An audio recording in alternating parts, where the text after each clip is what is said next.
How are you. तो आज हम स्टार्ट करते हैं पॉलीमॉर्फिज्म इन जावा। ये भी एक ऊप्स का ही कंसेप्ट है, ऊप्स का ही फीचर है। तो हम इसको पढ़ते हैं अच्छे से। ये बहुत ही छोटा सा ही है, ज़्यादा कुछ नहीं है इसमें। आपको थोड़ा बहुत तो पहले से ही आता होगा, थोड़ा बहुत और समझने की नीड है। तो होता क्या है पॉलीमॉर्फिज्म? ये होता है कि एक एक्शन को, एक सिंगल एक्शन को अलग अलग डिफरेंट वेज में परफॉर्म करने को हम पॉलीमॉर्फिज्म कहते हैं जावा में। ओके, जैसे मान लीजिए एक क्लास है हमारे पास एनिमल, उसके अंदर मेथड है साउंड। ठीक है, ये एक जेनरिक क्लास है, तो ये हमें सीधा ऐसे नहीं दे सकते कि रोर, विंक, म्यू। तो इसके अंदर हम एक जेनरिक मैसेज ही डिलीवर कर सकते हैं, जैसे animal is making a sound. Sound हमारे पास एनिमल क्लास के अंदर जो साउंड मेथड था उसके अंदर हमने सिर्फ इतना किया। अब जो उसकी जो सब क्लासेस थी, दो सब क्लासेस थी एनिमल क्लास की, एक थी कि हॉर्स और दूसरी थी cat. Horse extends animal. Okay, तो हमने इसमें क्या किया, हमने जो साउंड मेथड बनाया उसके अंदर हमने प्रिंट करा दी उसकी साउंड, जैसे हॉर्स की ने और बाकी कैट की म्यू। ओके, तो ये था हमारे पास पॉलीमॉर्फिज्म। एक ही एक्शन को डिफरेंट वे से परफॉर्म करने को हम पॉलीमॉर्फिज्म कहते हैं। अब हमारे पास दो टाइप्स होती हैं पॉलीमॉर्फिज्म की। एक होती है हमारे पास कंपाइल टाइम पॉलीमॉर्फिज्म होता है, इसको हम स्टैटिक पॉलीमॉर्फिज्म भी कहते हैं। और दूसरा होता है हमारे पास रन टाइम पॉलीमॉर्फिज्म, और इसको हम डायनेमिक पॉलीमॉर्फिज्म भी कहते हैं। अब जो ये कंपाइल वाला है, इसका एक एग्जांपल है मेथड ओवरलोडिंग। ये आपने पढ़ ही लिया।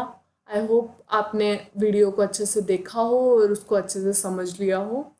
और जो रन टाइम या डायनेमिक पॉलीमॉर्फिज्म है, इसको हम बोलते हैं मेथड ओवरराइडिंग इन जावा। इसका एक एग्जांपल है ये ओवरराइडिंग। ओके, तो हम पहले एक प्रोग्राम से ही देख लेते हैं। ये हमारे पास मेथड ओवरलोडिंग का प्रोग्राम है। ओके, ये हमारे पास यानी कि कंपाइल टाइम या स्टैटिक पॉलीमॉर्फिज्म का एग्जांपल है। तो इसके अंदर एक क्लास है ओवरलोड, उसके अंदर डेमो एक आर्गुमेंट से, डेमो दूसरे आर्गुमेंट से और डबल से, इस तरह से हमारे पास बना हुआ है। और वो अलग अलग चीज़ें रिटर्न करा रहा है। तो यानी कि एक ही चीज़ है, डेमो है, उसको हम अलग अलग तरीके से परफॉर्म कर रहे हैं, उसको हम बोल रहे हैं मेथड ओवरलोडिंग या फिर स्टैटिक पॉलीमॉर्फिज्म।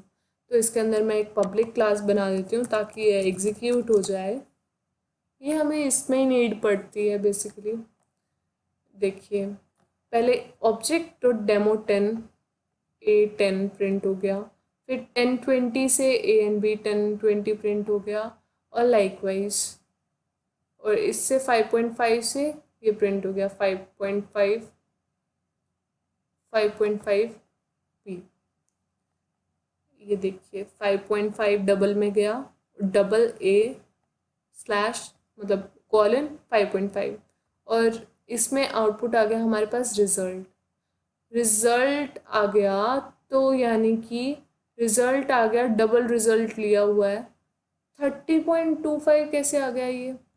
तो ये बेसिकली हुआ क्या है, हाँ, तो देखिए जैसे इस वाले डबल ए में हमने रिटर्न भी कराया है और प्रिंट भी कराया है, तो यहाँ से हमारा 5.5 प्रिंट हुआ है और यहाँ से ए इंटू ए रिटर्न कर रहा है, तो ये हमारा आउटपुट 30.5 आ गया। 5.5 इंटू 5.5।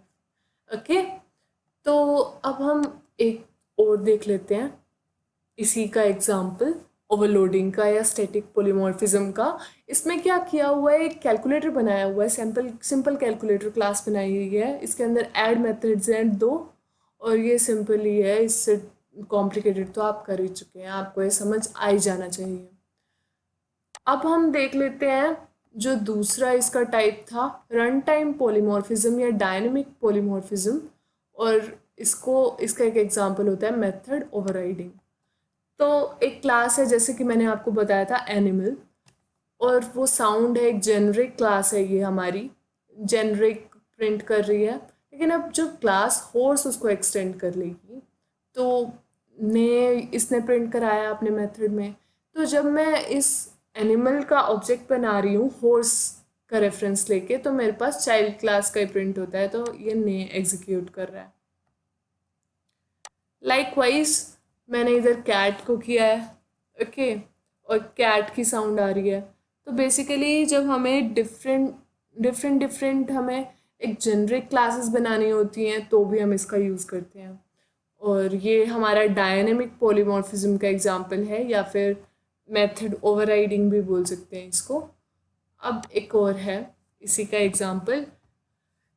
एग्जांपल ये मैंने इसलिए लिया है, इसमें क्या हो रहा है, इसमें वही चीज़ एग्जीक्यूट होके दिखा रही है कि अगर मैं ABC OBJ is equal to new XYZ लूँगी तो मेरे पास प्रिंट होगा ओवरराइडिंग, और अगर मैं ABC लेती इधर तो मेरे पास प्रिंट होता ओवररिडन। तो आपको क्या प्रिंट कराना है, कैसे एग्जीक्यूट कराना है, वो तो आप ही जानते हैं, तो उसलिए आप जो यूज़ करना चाहें, जैसे यूज़ करना चाहें इसको कर सकते हैं। और यही होते हैं पॉलीमॉर्फिज्म के बेसिकली यूज़, कि आपको एक सिंगल एक्शन को डिफरेंट वेज में परफॉर्म करना हो तो आप किस तरह से करेंगे, क्या आप लगाएंगे, ये सब इसमें आ जाता है। तो पॉलीमॉर्फिज्म की वीडियो के लिए तो इतना ही था। आपको थोड़ा और जानना हो तो आप कुछ और ट्राई कर सकते हैं। वैसे बेसिक इसमें यही आइडिया था कि आप और मेथड्स बना के देख सकते हैं, आप और क्लासेस बना के देख सकते हैं। बेसिकली यही था कि दो इसके टाइप्स थी, स्टैटिक और डायनेमिक, वो मैंने आपको समझाई दी हैं। तो इस वीडियो के लिए इतना ही। लाइक कीजिएगा इस वीडियो को और टेस्ट योर प्रेप को सब्सक्राइब कीजिए। Thank you.